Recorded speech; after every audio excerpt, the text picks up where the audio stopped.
तो आज की स्टोरी में 4 कैरेक्टर सबसे मेन हैं। पहली है किंग, जो कि एक ब्यूटीफुल लड़की है जिसे अपनी फियांस की बहन को धक्का देने का इल्जाम लगता है और उसे 4 साल जेल में रहना पड़ता है, पर उसका कहना है कि उसने कुछ नहीं किया। सेकंड है सियान, जो किंग का फियांस है, जो कंफ्यूज है कि क्या उसकी बहन कोमा में किंग की वजह से है या किसी और की। थर्ड है येन, जो कि किंग का भाई होता है, जिसे किंग ने 18 साल तक अपना भाई माना, पर वो उसकी सबसे बड़ी इमोशनल चोट बन जाता है। फोर्थ एंड लास्ट है लीन फैमिली, सोसाइटी का वो हिस्सा जो सिर्फ अपीयरेंस देखकर फैसले करता है। डबल स्टैंडर्ड का सबसे क्लियर एग्जांपल। तो ड्रामे की स्टार्टिंग में हमें किंग को दिखाते हैं, जो कि जेल में बंद रहती है। बाकी के कैदी उसे बुली कर रहे होते हैं। वो कहते हैं कि तुम्हारी हिम्मत कैसे हुई अपनी फियांस की सिस्टर को धक्का देने की, अब जल्दी से हमें डॉग की तरह भोंक कर दिखाओ। किंग के पास कोई ऑप्शन नहीं होता, वो जैसा कहते हैं वो वैसा ही करने लगती है। तभी वहाँ एक लेडी आकर किंग से कहती है कि कोई आपको जेल से बाहर निकालने आया है।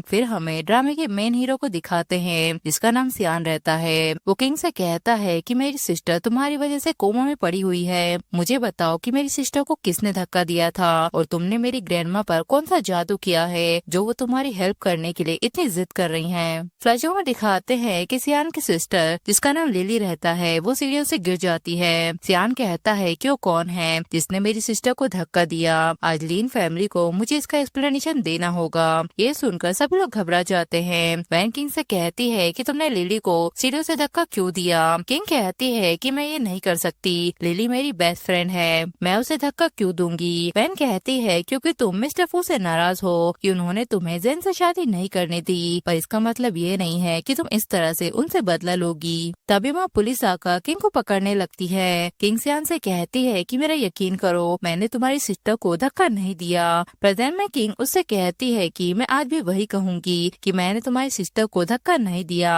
आखिर तुम कितनी बार मुझसे सवाल करोगी। सियान कहता है कि 4 साल जेल में रहने के बाद भी तुम कितनी जिद्दी हो। कल मेरी बहन को होश आ जाएगा। अगर सच में तुम्हारे साथ अन्याय हुआ है तो मैं तुम्हें इन 4 सालों के लिए रिपे करूंगा। आखिर तुम अब भी मेरी फियांस हो। और वो उसके हाथ में एक ब्रेसलेट पहना देता है। इसके बाद किंग को जेल से रिहा कर दिया जाता है। उसे लेने के लिए लिन फैमिली का बेटा, जिसका नाम येन रहता है, वो उसे जेल से लेने आता है। किंग उसे देखकर कहती है कि ऐसा भाई जिसे मैंने 18 सालों तक भाई कहा था और जिसने एक बार मेरे लिए 60 मिलियन तक खर्च कर दिए थे मेरे नाम पर एक स्टार को खरीदने के लिए। येन उससे कहता है कि जब भी तुम सैड फील करोगी तो तुम इस स्टार को देख लेना, जो हमेशा तुम्हारा रहेगा।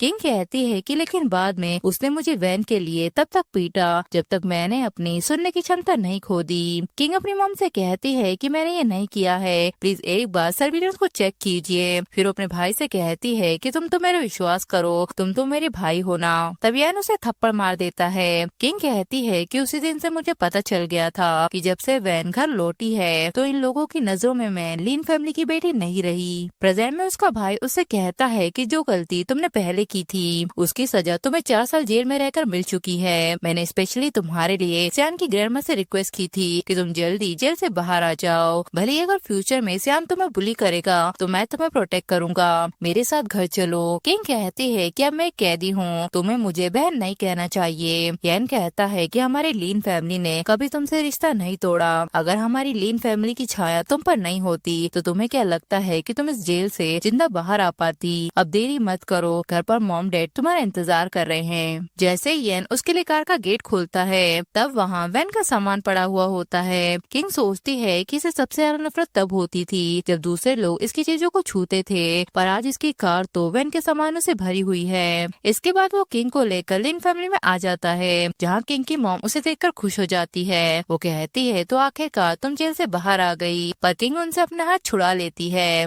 और उन्हें मिस लिन कहकर बुलाने लगती है। यानी उससे कहता है कि ज्यादा घमंडी मत बनो, अब तुम हमें कितना गुस्सा दिखाओगी। हमारी फैमिली ने तुम्हें 23 साल तक पाला है। मॉम डैड पिछले 4 सालों से तुम्हारे बारे में सोच रहे हैं। ऐसा कोई दिन नहीं जाता जब मॉम तुम्हें याद करके रोती नहीं है। पर तुम्हारा क्या, तुम्हारे पास तो घर पर एक लेटर भेजने का भी समय नहीं था।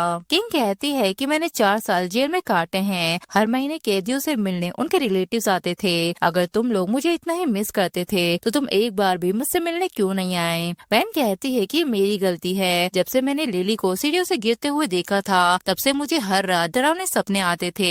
मेरा ख्याल रखने की वजह से मोम और भाई तुम्हें देखने नहीं आ पाए। तभी वह येन वैन के लिए ग्रेजुएशन पूरी करने की खुशी में एक ड्रेस लेकर आता है। वैन कहती है कि मैं चाहती हूँ मेरी सिस्टर भी आज की ग्रेजुएशन पार्टी को ज्वाइन करे। किंग की मॉम उससे कहती है कि तुम अपनी ड्रेस चेंज कर लो और हमारे साथ ग्रेजुएशन पार्टी को सेलिब्रेट करो। यन अपनी बहन से कहता है कि तुम एक ड्रेस किंग को भी दे देना। किंग कहती है कि यहाँ पर कुछ भी चेंज नहीं हुआ। लीन फैमिली में मेरे पास तो एक डिसेंट रूम भी नहीं है। मेरा रूम तो उसी दिन छिन गया था जिस दिन वैन घर वापस लौटी थी। तभी वह वैन आकर किंग से कहती है कि ये रूम तो सीलानुघुटन से भरा हुआ है, पर तुम तो 4 साल जेल में बिताकर आई हो तो तुम्हें तो इसकी आदत होगी। किंग कहती है कि तुम्हें मेरे वापस आने पर डर नहीं लगता। वैन कहती है कि मुझे डर क्यों लगेगा, वो तुम ही थी जिसने मिस्टर फू की बहन को धक्का दिया था। तुम्हें ये बात नहीं भूलनी चाहिए कि मैं लीन फैमिली की ओरिजिनल बेटी हूँ और तुम एक फेक डॉटर हो जिसे कपड़े भी मेरे फेंके हुए पहनने पड़ते हैं। इसके बाद ग्रेजुएशन की पार्टी शुरू हो जाती है। सब लोग किंग को देखकर कहते हैं कि ये कौन है जिसने स्कूल की यूनिफॉर्म पहन रखी है। तब कुछ लोग कहने लगते हैं कि ये तो लीन फैमिली की फेक डॉटर है जो 4 साल जेल में बिताकर आई है। यन को गुस्सा आ जाता है। वो किंग से कहता है कि तुम ये जानबूझकर पहन कर आई हो ना, ताकि लोगों को ये पता चल सके कि तुम हाई स्कूल के बाद जेल चली गई थी। अब जल्दी से अपने कपड़े चेंज करके आओ। किंग कहती है कि मेरे पास कोई ड्रेस नहीं है। यन कहता है कि मैंने वैन से स्पेशली तुम्हें ड्रेस देने के लिए कहा था, तुमने वो ड्रेस क्यों नहीं पहनी। तब वैन किंग से कहती है कि अगर तुम्हें वो ड्रेस पसंद नहीं थी तो तुम मुझे बता देती, मैं तुम्हें कोई और ड्रेस दे देती। अगर तुम्हें मेरी ये पहनी हुई ड्रेस पसंद आ रही है तो मैं इसे भी तुम्हें उतार कर दे सकती हूँ। तब यन उससे कहता है कि इसकी जरूरत नहीं है, इसे क्या पता कितनी अच्छी ड्रेस को पहनते कैसे हैं। तभी वहाँ किंग की मॉम आ जाती है और यन से कहती है कि तुम इस पर इतना चिल्ला क्यों रहे हो। फिर वो किंग से कहती है कि मैं अभी किसी से कहकर तुम्हारे लिए एक खूबसूरत सी ड्रेस मंगवाती हूँ। किंग कहती है कि इसकी कोई जरूरत नहीं है। यन कहता है कि तुमने क्या नाटक लगा रखा है, तुम्हें हमारी लीन फैमिली की रेपुटेशन की कोई परवाह नहीं। और वो उसकी ड्रेस को खींच देता है जिससे उसकी इंजरी के निशान सबको दिखाई देने लगते हैं। किंग कहती है कि ऐसा नहीं है कि मैं कोई ड्रेस पहनना नहीं चाहती थी, बल्कि मेरे पास ऐसी कोई ड्रेस नहीं है जो मेरी इंजरी को छुपा सके। दोस्तों सियान की ग्रैंडमा कहती है कि अगर वो लड़का येन अपनी बहन के लिए मुझसे बैक करने नहीं आता तो मुझे तो लिली की हालत के बारे में कुछ पता ही नहीं चलता। तब सेक्रेटरी कहता है कि अब मास्टर ने आपकी हेल्थ की वजह से आपको कुछ भी नहीं बताया। ग्रैंडमा कहती है कि उसके लिए बोलना बंद करो, इसकी फियांस वहाँ जेल में थी और ये इतना शांत कैसे बैठा रह सकता है। मैंने किंग को बड़े होते हुए देखा है, मैं उसके कैरेक्टर को बहुत अच्छे से जानती हूँ। अगर तुम उसके साथ जस्टिस नहीं कर सकते तो दोबारा मुझसे मिलने कभी मत आना। सियान अपने सिस्टर की तरफ देखता है जिससे उसे पुराने मोमेंट याद आने लगते हैं। उसकी सिस्टर उससे कहती है कि अपनी किस्मत को एक्सेप्ट कर लो और जितना जल्दी हो सके किंग से शादी कर लो। किंग एक टैलेंटेड डिजाइनर और टॉप स्टूडेंट है। प्रेजेंट में सियान अपनी ग्रैंडमा से कहता है कि लिली जो कहेगी मैं सिर्फ उसी पर ही विश्वास करूंगा। तभी लिली की फिंगर हिलने लगती है और उसे होश आ जाता है। सियान कहता है कि जल्दी से गाड़ी निकालो, हम लीन फैमिली में जा रहे हैं। इसके बाद किंग की मॉम उससे कहती है कि तुम्हारी बॉडी पर इतनी सारी इंजरी कहाँ से आई, आखिर जेल में तुम्हें क्या क्या सहना पड़ा है। किंग कहती है कि जब मुझ पर ये ब्लेम लगाया गया था कि मैंने एक अमीर लड़की को मारा है तो मैं वहाँ अच्छी जिंदगी कैसे जी सकती थी। यन कहता है कि तुम्हें तो बचपन से तलवारबाजी का शौक रहा है, तो जेल में ऐसे कौन से स्पेशल लोग थे जो तुम्हें इस तरह से हर्ट करते रहे। किंग कहती है कि नॉर्मल लोग मेरा कुछ नहीं कर सकते, पर मुझे तो मौत की सजा पाए हुए कैदियों के साथ रखा गया, तो मेरी 2 मुट्ठियाँ 4 हाथों के सामने क्या ही कर पाती। फिर वो लोग मुझे ऑप्शन देने लगे तो मैंने कभी थप्पड़ खाना चूज किया तो कभी घुटने टेकना चूज किया। वहाँ मैंने डॉग की तरह भौंकना भी सीख लिया। यन कहता है कि बस करो, वो लोग तुम्हें इस तरह से बुली करते थे तो तुमने उनका विरोध क्यों नहीं किया। किंग कहती है क्योंकि मैं जितना विरोध करती थी वो लोग मुझे उतना ही ज्यादा परेशान करते थे। यन कहता है तो तुम इसमें हमें दोष क्यों दे रही हो, वो तुम ही थी जिसने मिस्टर फू की बहन को धक्का दिया था, तुम ये सब डिजर्व करती हो। मैं तुम्हारे कैरेक्टर को बहुत अच्छे से जानता हूँ। बचपन में जब तुम स्कूल में थी तो तुम हमेशा वैन से जलती थी और जानबूझकर उसके साथ कार में स्कूल नहीं जाती थी, बल्कि अपनी टूटी हुई साइकिल से स्कूल पर जाती थी ताकि तुम सबके सामने विक्टिम बन सको। ठीक वैसे ही जैसे तुमने अभी सबके सामने अपने घाव दिखाए। किंग कहती है कि शायद तुम भूल गए हो कि वो तुम ही थे जिसने मेरे कपड़े खींचे थे और इस पार्टी में आने के लिए भी तुम लोगों ने मुझे इनवाइट किया था। रही बात कार में ना बैठने की, तो वैन और मैं एक स्कूल में नहीं पढ़ते थे। तब यन उसकी यूनिफॉर्म को देखकर कहता है कि तुम्हारी ड्रेस टेम्पल स्कूल की क्यों नहीं है। तब किंग कहती है कि ये यूनिफॉर्म बीजिंग के मिडिल स्कूल की है। मैंने कभी तुम लोगों के साथ ब्रेकफास्ट नहीं किया क्योंकि बीजिंग के स्कूल में सुबह 6 बजे सेल्फ स्टडी के लिए जाना पड़ता था।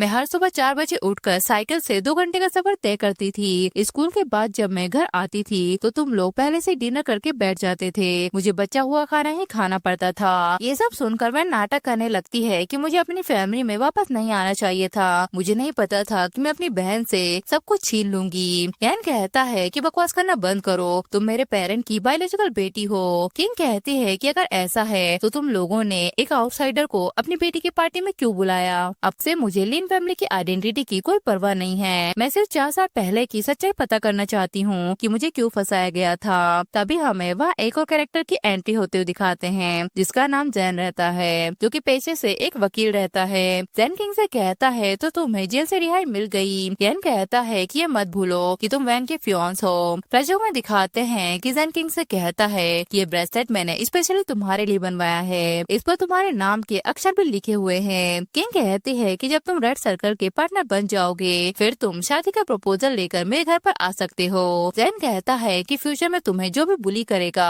मैं उसे जेल भेज दूंगा, क्योंकि मैं सिर्फ तुम्हारे लिए ही लॉयल हूँ। प्रेजेंट में वो किंग से कहता है कि तुम्हारे साथ ये सब कैसे हुआ? किंग कहती है क्या तुम भूल गए हो कि 4 साल पहले तुमने ही मुझे जेल भेजा था।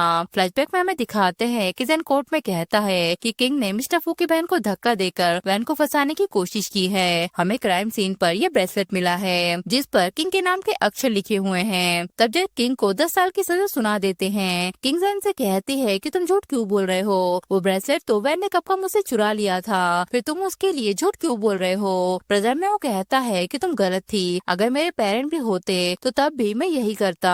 तभी वो किंग की मॉम आकर किंग से बोलती है कि मैं जानती हूँ पर तुम हमेशा हमारी लीन फैमिली की बेटी रहोगी, प्लीज अपनी सिस्टर से उसका फियांस मत चुराना, जैन ने पहले ही तुम्हें छोड़ दिया है। किंग हंसने लगती है और कहती है कि तुम लोग मेरे दर्द को दबाना अच्छे से जानते हो, क्या तुम लोगों ने कभी ये सोचा है कि मुझे इन सब चीजों से गुजरना ही नहीं चाहिए था? अगर मैं जेल नहीं जाती तो आज मेरा भी ग्रेजुएशन पूरा हो चुका होता।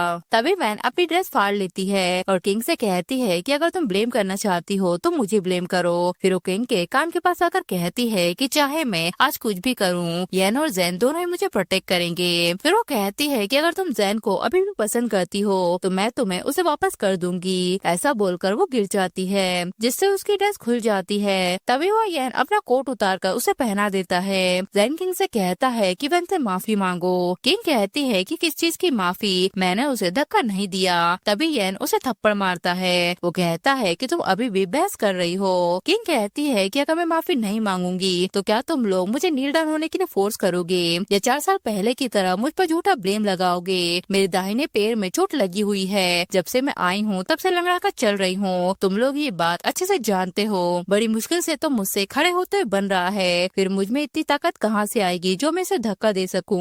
येन कहता है कि भले ही तुमने उसे धक्का नहीं दिया पर फिर भी उसे गिरते हुए देखकर तुमने उसकी हेल्प भी नहीं की। मुझे पता है कि जब तुमने मेरी कार में वैन की ड्रेस देखी थी तभी से तुम जेलस हो रही हो, तुमने ही जरूर ड्रेस के साथ छेड़छाड़ की होगी। किंग कहती है तो अपना फोन उठाओ और सर्विलेंस चेक करो और देखो कि क्या मैंने उसके कपड़ों को हाथ लगाया है। फिर उसके मॉम की तरफ देखकर बोलती है या फिर तुम लोग सर्विलेंस को डिलीट कर दोगे जैसा कि तुम लोगों ने 4 साल पहले किया था। फ्लैशबैक में दिखाते हैं कि अपनी मॉम से कहती है कि वो वैन थी जिसने लिली को धक्का दिया है। तब उसकी मॉम कहती है कि वैन मेरी बायोलॉजिकल बेटी है, मैं अपनी बेटी को जेल में जाते हुए नहीं देख सकती। किंग कहती है तो उस प्यार का क्या जो इतने सालों से तुमने मुझे दिया था, क्या वो सब झूठा था? उसकी मॉम कहती है कि मैं तुमसे बेग करती हूँ, हमारी फैमिली ने तुम्हें इतने सालों तक पाला है, प्लीज वैन को जेल मत भेजो। प्रेजेंट में किंग की मॉम येन से कहती है कि किंग ड्रेस के साथ ऐसी छेड़छाड़ नहीं कर सकती। येन कहता है कि भले ही इसने ड्रेस के साथ कोई छेड़छाड़ नहीं की है पर इसने आज वैन की पार्टी बर्बाद कर दी, इसे आज घुटने टेक कर माफी मांगनी होगी। और वो किंग को धक्का देकर उसे नील डाउन करवाता है जिससे उसके पैरों में चोट लग जाती है। जैन येन को धक्का दे देता है और किंग से कहता है कि अपनी गलती मान लो, तुम अपने आप को सजा क्यों दे रही हो? किंग कहती है कि मैंने कुछ गलत नहीं किया, तुम लोगों को क्या लगता है कि इस बार मैं तुम लोगों के फेक लव के लिए आई हूँ, बल्कि मैं उस हत्यारे को एक्सपोज करने आई हूँ जिसने मुझे फंसाया था। आसियान की बहन को होश आ जाएगा, वो वैन ही थी जिसने उसे धक्का दिया था पर तुम लोगों ने मुझे इंसल्ट करके 4 सालों तक जेल में रखा। येन कहता है कि मुझे रिग्रेट होता है कि मैंने तुम्हारे लिए सियान की ग्रैंडमा से बैक किया ताकि तुम जेल से जल्दी बाहर आ सको, पर लगता है कि 4 साल जेल में रहने के बाद भी तुम में कोई सुधार नहीं हुआ, अब मैं तुम्हें बांध कर वापस फू फैमिली में भेज देता हूँ। तभी वह सियान आ जाता है और कहता है कि इसकी कोई जरूरत नहीं है। सब लोग सियान के सामने अपना सर झुकाते हैं। सियान किंग को देखकर कहता है कि जल्दी से डॉक्टर को बुलाओ। डॉक्टर कहता है कि मिस किंग के पैरों पर जो एंजल इंजरी दिख रही हैं। उन्हें देखकर लगता है कि जैसे किसी चीज से उन्हें मारा गया हो। उनके पैरों की हड्डियां अभी तक जुड़ी नहीं हैं। यान कहता है कि ये कैसे हो सकता है, 4 साल पहले तो उसके पैर बिल्कुल ठीक थे। फिर उस यान को ब्लेम करने लगता है और कहता है कि तुमने किसी को अरेंज करवाया होगा मेरी बहन के पैर तोड़ने के लिए। मुझे तुमसे आज एक्सप्लेनेशन चाहिए। यान कहता है तो ठीक है, आज मैं तुम्हें एक्सप्लेनेशन दूंगा। तब किंग लिली को अपना ब्रेसलेट पहनाकर बोलती है कि अब जब तुम फाइनली होश में आ गई हो तो बताओ कि 4 साल पहले तुम्हें किसने धक्का दिया था। तब वैन किंग से कहती है कि मिस फू अभी अभी उठी हैं, तुम उन पर इतना प्रेशर मत डालो। लिली धीरे धीरे अपने फिंगर को उठाने की कोशिश करती है। वैन कहती है कि ये तो तुम्हारी तरफ इशारा कर रही है। लिली अपने मन में कहती है कि मैं वैन की तरफ इशारा कर रही हूँ। फिर वो उठकर वैन के पास जाने की कोशिश करती है, पर तभी वो बेहोश होकर गिर जाती है। इसके बाद डॉक्टर जियान से कहते हैं कि पेशेंट इमोशनल हो गई थी, इसलिए वो बेहोश हो गई। आधे घंटे तक आराम करने के बाद उसे होश आ जाएगा। दूसरा जैन किंग से कहता है कि तुम अपने क्राइम को एक्सेप्ट क्यों नहीं कर लेती, आखिर तुम वैन को इन्वॉल्व क्यों करना चाहती हो। तब किंग उसे थप्पड़ मारती है और कहती है कि अगर तुम्हारे पास कुछ ज्यादा ही टाइम है तो जाकर स्टडी करो वैन को बचाने के लिए। इसके बाद वैन लिली को मारने की कोशिश करती है ताकि वो कभी सच बता ही ना पाए। तभी वहाँ किंग आकर उससे कहती है कि तुम क्या कर रही हो। फिर वो लिली को चेक करके बोलती है कि तुमने इसके साथ ऐसा क्या किया। वैन चिल्लाने लगती है कि किंग ने लिली को मार दिया और वो वहाँ सब लोगों को लेकर आ जाती है। सियान कहता है कि अगर मेरी बहन को कुछ भी हुआ तो मैं तुम्हारी सारी फैमिली को उसी के साथ दफना दूंगा। किंग कहती है कि अभी मरी नहीं है, मैं इसे बचा सकती हूँ। मैंने चाइनीज मेडिसिन की स्टडी की है, मुझे पता है कि किन पॉइंट्स को दबाने से उसे बचाया जा सकता है। यान कहता है कि मैंने तो कभी नहीं सुना कि तुमने ऐसी कोई स्टडी की है। अगर मिस फू को कुछ भी हो गया तो लीन फैमिली के पास इसकी भरपाई करने का कोई रास्ता नहीं रहेगा। किंग कहती है कि हमारे पास बहस करने का टाइम नहीं है। तब सियान उससे कहता है कि मैं तुम्हें एक लास्ट चांस देता हूँ। तब किंग लिली के हाथों को प्रेस करने लगती है जिससे उसे होश आ जाता है। यान किंग से कहता है कि अपना नाटक करना बंद करो, पहले तुमने ही उसे मारने की कोशिश की और अब तुम उसे बचाने का नाटक करके यहाँ महान बन रही हो। सियान अपनी सिस्टर से कहता है कि बताओ तुम्हें किसने मारने की कोशिश की। अगर वो इंसान हत्यारा नहीं है तो तुम अपनी पलके 2 बार झपकाना, और अगर वो हत्यारा है तो तुम सिर्फ 1 बार पलके झपकाना। फिर वो सबसे पहले किंग के मॉम की तरफ इशारा करता है और कहता है क्या इन्होंने तुम्हें मारा था। तब लिली अपनी पलके 2 बार झपका देती है। फिर सियान किंग की तरफ इशारा करता है और कहता है कि इसने तुम्हें मारा था। तब भी लिली 2 बार पलके झपका देती है। फिर सियान वैन की तरफ इशारा करता है जिस पर लिली 2 बार पलके झपका देती है। तभी यन कहता है कि कैसे हो सकता है, मिसू तो सो रही थी, उन्हें कैसे पता कि उन्हें किसने मारने की कोशिश की। किंग कहती है तो ठीक है, लिली से अब ये पूछते हैं कि 4 साल पहले उसे सीढ़ियों से धक्का किसने दिया था। फिर लिली से कहती है क्या वो वैन थी जिसने तुम्हें 4 साल पहले धक्का दिया था। तब लिली 1 बार पलके झपकाती है। किंग कहती है तो फाइनली सच सबके सामने आ गया है, अब तुम लोगों को क्या कहना है। सियान अपने कार्ड से कहता है कि वैन को पकड़कर पुलिस स्टेशन ले जाओ। तभी किंग की मॉम सियान के सामने नीला होकर बैक करने लगती है कि प्लीज आपको शायद कोई गलतफहमी हुई होगी, मेरी बेटी को छोड़ दीजिए। तब जैन कहता है कि कोर्ट में पलके झपकाने से हत्यारे को सजा नहीं मिलती, कोर्ट में सिर्फ गवाही मानी जाती है। पलके झपकाना तो ह्यूमन बॉडी का एक रिएक्शन होता है। यन कहता है कि मैं जानता था वैन मर्डर नहीं हो सकती। किंग कहती है कि जब तो तुम लोगों के लिए जरा सी भी होप रहती है तो तुम लोग इसे डिफेंड करना नहीं छोड़ते। तब लिली फिर से वहाँ बेहोश हो जाती है। सियान उसे लेकर अपने घर पर जाने लगता है और कहता है कि जब तक मेरी बहन ठीक नहीं हो जाती तब तक लीन फैमिली का कोई भी मेंबर इस शहर से बाहर नहीं जा सकता। किंग भी उसके पीछे पीछे जाने लगती है। तब यान उसे पकड़ लेता है और कहता है कि तुम्हारी वजह से लीन फैमिली इतनी मुसीबत में पड़ गई है, क्योंकि तुम में डिसिप्लिन की कमी है। तो आज मैं तुम्हें फैमिली के रूल सिखाना चाहता हूँ। और उसका हाथ पकड़कर अपने डैड के पास ले आता है, जहाँ उसके डैड भी किंग पर गुस्सा करने लगते हैं। यान किंग से कहता है कि वन को तुम्हारी वजह से बहुत सारे अन्याय झेलने पड़े हैं, अब तुम्हें नील डाउन होकर उससे माफी मांगनी चाहिए। किंग कहती है कि मैंने कुछ गलत नहीं किया, मैं नील डाउन नहीं करूंगी। यान के डैड अपने बेटे से कहते हैं कि आज तुम्हें अपनी बहन को फैमिली के रूल सिखाने होंगे ताकि लोग ये ना कह सकें कि हमारी फैमिली के रूल स्ट्रिक्ट नहीं है। यान कहता है कि हमें सिर्फ इससे इंस्ट्रक्शन देकर छोड़ देना चाहिए। उसके डैड कहते हैं कि ये कोई हमारी बायोलॉजिकल बेटी नहीं है, बल्कि गांव की एक देहाती लड़की है। आज इसने वैन की पार्टी बर्बाद कर दी, तुम इसे जाने कैसे दे सकते हो। तभी यान ना चाहते हुए भी किंग को पनिशमेंट देने लगता है। वहीं दूसरी तरफ सियान अपने ड्राइवर से कहता है कि किंग कहाँ है। ड्राइवर कहता है कि उनके भाई उन्हें फर्स्ट पर पकड़ कर ले गए। सियान कहता है कि तुम्हें क्या बोल रहे हो, जल्दी से लिन फैमिली वापस चलो। वहीं यान किंग से कहता है कि अपनी गलती मान लो, मैं तुरंत रुक जाऊंगा। पर किंग उसकी बात नहीं मानती, जिससे यान उसे पनिशमेंट देना जारी रखता है। थका कर किंग कहती है कि ठीक है, मैं अपनी गलती एक्सेप्ट करती हूँ। मेरी सबसे बड़ी गलती 4 साल जेल में रहकर ये सोच रहा था कि जब मैं वापस आऊंगी तो तुम लोग मुझे क्लीन चिट दोगे और मुझे अपनी फैमिली मानोगे, लेकिन आज मैं लिन फैमिली के साथ अपने सारे रिश्ते तोड़ती हूँ। यन कहता है कि बचपन से लेकर बड़े होने तक मैं हमेशा तुम्हें प्रोटेक्ट करते आया हूँ। मैं तुम्हारे लिए पूजा माउंटेन पर प्रेम मांगने भी गया था ताकि तुम जल्दी से रिहा हो जाओ। मैंने तुम्हारे लिए इतना कुछ किया और आखिर में तुम मुझसे रिश्ता तोड़ना चाहती हो। किंग कहती है कि मेरा वो भाई तो 4 साल पहले ही मर चुका है, अब जो बचा है वो सिर्फ मेरा दुश्मन है। ऐसा कहकर वो वहाँ से जाने लगती है। तभी वैन उसका हाथ पकड़ लेती है और कहती है कि तुम अपने मॉम डैड को छोड़कर ऐसे नहीं जा सकती। किंग कहती है कि वो मेरे मॉम डैड नहीं है बल्कि तुम्हारे मॉम डैड है और ना ही मैं उनकी बेटी हूँ। तब वैन वहाँ गिरने का नाटक करने लगती है। यान के डैड किंग को थप्पड़ मार देते हैं और कहते हैं कि आखिर तुम कब तक झगड़ा खत्म नहीं करोगी। यान किंग से कहता है कि अब तुम यही रहो जब तक तुम अपनी गलती को एक्सेप्ट नहीं कर लेती, और वो लोग उसे वहीं छोड़कर चले जाते हैं। तभी वहाँ सियान किंग के पास आ जाता है और उसे उठाकर वहाँ से ले जाता है।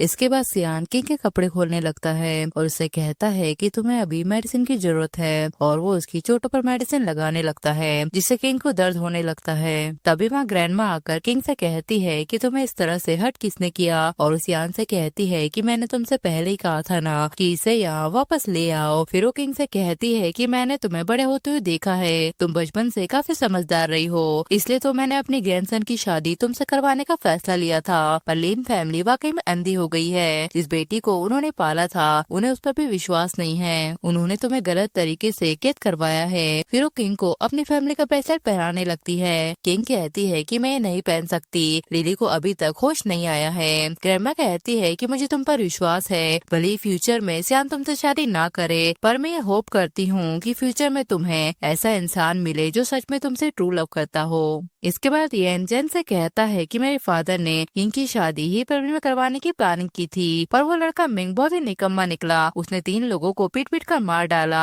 किंग का उसे शादी करना सही नहीं है, तो क्या तुम उसे शादी करोगे? जेन कहता है कि तुम्हें क्या बोल रहे हो, मेरा तो उससे ब्रेकअप हो गया है। येन कहता है कि मेरे सामने नाटक करना बंद करो, मैं जानता हूँ कि तुम किंग से प्यार करते हो। जेन कहता है कि तुम कहना क्या चाहते हो। येन कहता है कि तुम किंग को मेडिसिन दे दो। जेन कहता है कहीं तुम पागल तो नहीं हो गए, तुम ये कैसी बातें कर रहे हो। येन कहता है कि जब मिंग और किंग एक रूम में पकड़े जाएंगे तो सियान भी किंग से शादी नहीं करेगा। जेन कहता है क्या तुम्हें किंग के रेपुटेशन की परवाह नहीं। येन कहता है कि कैसी रेपुटेशन, अगर कोई किंग से शादी नहीं करेगा तो हमारी लीन फैमिली उसे जिंदगी भर तक खिलाने पिलाने के लिए काफी है। इसके बाद जब किंग सियान के साथ बाहर घूमने आती है तो उससे कहती है कि तुम बाहर रुको, मैं 1 मिनट पानी पीकर आती हूँ। जैसे ही वो उस पानी को पीती है तो उसे चक्कर आने लगते हैं। तभी वहाँ उस रूम में मिंग भी आ जाता है। किंग उससे कहती है कि तुम यहाँ क्या कर रहे हो, यहाँ से निकल जाओ। मिंग उसकी बात नहीं सुनता और उसके साथ बदतमीजी करने लगता है। वो कहता है कि तुम मेरे सामने नाटक क्यों कर रही हो, जब तुम जेल से बाहर आई तो सियान तुम्हें रात बिताने के लिए अपने घर ले गया, फिर तुम मेरे साथ सोने में नाटक क्यों कर रही हो। तब किंग उसकी गन निकाल कर चला देती है, जिससे आवाज सुनकर सियान रूम में आ जाता है। मिंग उससे कहता है कि अगर तुमने मुझे छूने की हिम्मत की तो मेरे ग्रैंडपा तुम्हें नहीं छोड़ेंगे। सियान कहता है तो देखते हैं कि तुम्हारे ग्रैंडपा मुझे छोड़ते हैं या नहीं, और वो उस पर गोलियां चला देता है। किंग सियान से कहती है कि मुझे बहुत अनकंफर्टेबल फील हो रहा है, प्लीज मेरी हेल्प करो, और वो उसे किस करने लगती है।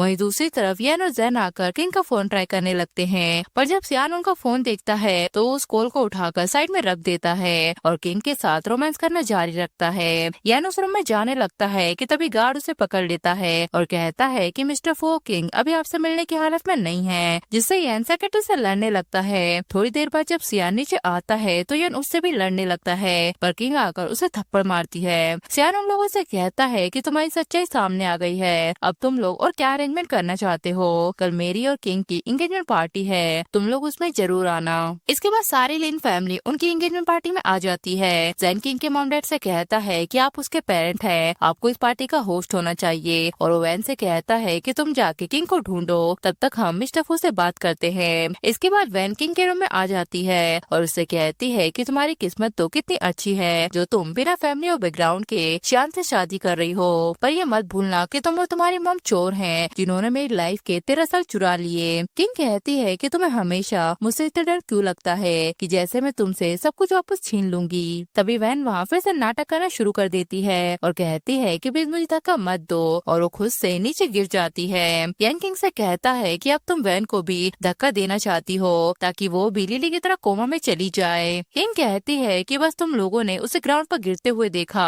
तो सारा ब्लेम मुझ पर लगा दिया। अगर तुम लोगों को इतनी प्रॉब्लम है तो यहाँ से चले जाओ, आज मेरी और सियान की एंगेजमेंट है। तभी एन कहता है कि मैं अग्री नहीं करता। किंग कहती है कि तुम होते कौन हो अग्री ना करने वाले। एन कहता है क्योंकि हमारी फैमिली ने तुम्हें 23 साल तक पाला है और तुम सीक्रेटली किसी और से एंगेजमेंट कर रही हो। वैन कहती है कि तुम मेरे लिए अपनी लाइफ बर्बाद मत करो। सियान अपनी सिस्टर से बहुत प्यार करता है, क्या वो फ्यूचर में तुम्हारे साथ अच्छा बिहेव करेगा। तब सियान कहता है कि किंग कोई मर्डरर नहीं है, वो तुम ही हो जो कब से झूठी राजनीति कर रही हो। तुमने ही उसे फंसाया था। और वो सबको वैन का वीडियो दिखाता है जिसमें वो खुद से नीचे गिर गई थी। यन कहता है कि भले ही आज वैन और किंग एक दूसरे के साथ मजाक कर रहे हो, पर इसका मतलब ये नहीं है कि 4 साल पहले वैन ने ही आपकी सिस्टर को धक्का दिया था। तभी वहाँ लिली आ जाती है और कहती है तो मैं ये प्रूव कर सकती हूँ कि जिस लड़की ने मुझे 4 साल पहले धक्का दिया था वो वैन ही थी, क्योंकि मुझे उसका सीक्रेट पता चल गया था। ये वही इंसान है जिसने किंग के मॉम डैड को उसे छीना है। किंग उससे कहती है कि तुम्हें क्या बोल रही हो। लिली उससे कहती है कि वैन रेड फैमिली की मेंबर नहीं है। यन कहता है कि तुम कहना क्या चाहती हो और तुमने ऐसा क्यों कहा कि वैन ने किंग के मॉम डैड चुरा लिए। तब वैन कहती है कि इनकी बातों पर विश्वास मत करो, घर आने से पहले मैंने तुम सबको डीएनए टेस्ट दिखाया था ना। किंग की मॉम कहती है कि हाँ, डीएनए टेस्ट के लिए मैं ही वैन के साथ हॉस्पिटल गई थी। लिली कहती है कि अगर तुम लोगों को मुझ पर यकीन नहीं होता तो तुम सब लोग डायरेक्ट एविडेंस देख लो, जिसमें रैन अपनी रियल मॉम से कहती है कि मैंने तुमसे कितनी बार कहा है कि मुझसे मिलने मत आया करो। उसकी मॉम कहती है कि मत भूलो कि मैं ही तुम्हारी बायोलॉजिकल मॉम हूँ। तभी लिली वहाँ उनका वीडियो बनाने लगती है। प्रेजेंट में लिली उन लोगों से कहती है कि तुम लोगों ने एक फेक डॉटर के लिए अपनी खुद की बेटी को हर्ट किया। तब किंग की मॉम वैन को थप्पड़ मारती है और कहती है कि तुम्हारी हिम्मत कैसे हुई मुझसे झूठ बोलने की, तुम्हारी वजह से मैंने अपनी बेटी को 4 साल के लिए जेल में डाल दिया। किंग के डैड भी किंग से कहते हैं कि हमसे गलती हो गई, प्लीज हम लोगों को माफ कर दो। जैन भी किंग से कहता है कि पहले मैं भी इसी कमजोरी से अंधा हो गया था, प्लीज मुझे भी एक मौका दो, मैं सच्चाई का पता लगा लूंगा। किंग कहती है कि यहाँ ना तो कोई तुम्हारी बेटी है, ना ही सिस्टर और ना ही कोई तुम्हारी फियांस है, अब मेरा तुम लोगों से कोई लेना देना नहीं। लिली कहती है कि अब से तुम्हारी फैमिली में और मेरा भाई है। यन कहता है कि मैं जानता हूँ मैंने तुम्हें हर्ट किया, पर तुम ऐसे कैजुअली शादी नहीं कर सकती। पर किंग उनकी बातों को इग्नोर कर देती है। सियान कहता है कि मैंने सारे एविडेंस पुलिस को दे दिए हैं, अब जल्द ही तुम लोगों को लेटर मिलने वाला है। तभी जैन को कॉल आता है कि आपके लॉयर के सर्टिफिकेट को कैंसिल कर दिया गया है और किंग के डैड को कॉल आता है कि आपकी लीन फैमिली बैंकरप्ट हो गई है। फिर सियान अपने गार्ड से कहता है कि अब इन लोगों को यहाँ से बाहर निकाल दो। इसके बाद सियान और किंग एक दूसरे को रिंग पहनाने लगते हैं। जैन और येन गेट पर खड़े होकर किंग का नाम चिल्लाने लगते हैं, पर किंग उनकी बातों को नहीं सुनती। फिर किंग और सियान एक दूसरे से शादी कर लेते हैं और वो लोग वहाँ रोते ही रह जाते हैं। इसके बाद कोर्ट में वैन को उम्र कैद की सजा सुनाई जाती है और जैन को गलत गवाही देने की वजह से 7 साल की सजा होती है। किंग और सियान वहाँ से जाने लगते हैं कि तभी किंग की मॉम उसका हाथ पकड़ लेती है और कहती है कि प्लीज हमें माफ कर दो, हमने तुम्हारे लिए घर में एक नया रूम तैयार किया है, प्लीज घर में वापस आ जाओ। उसके डैड भी कहते हैं कि खून के रिश्ते कभी तोड़े नहीं जा सकते। किंग कहती है कि अब मेरा लीन फैमिली से कोई भी रिश्ता नहीं है, अब मेरा एक नया घर हो गया है और एक नई फैमिली मेरा इंतजार कर रही है, इसलिए आप लोग मुझे दोबारा परेशान मत करना। ऐसा कहकर वो वहाँ से चली जाती है और इसी के साथ ये ड्रामा यही खत्म हो जाता है।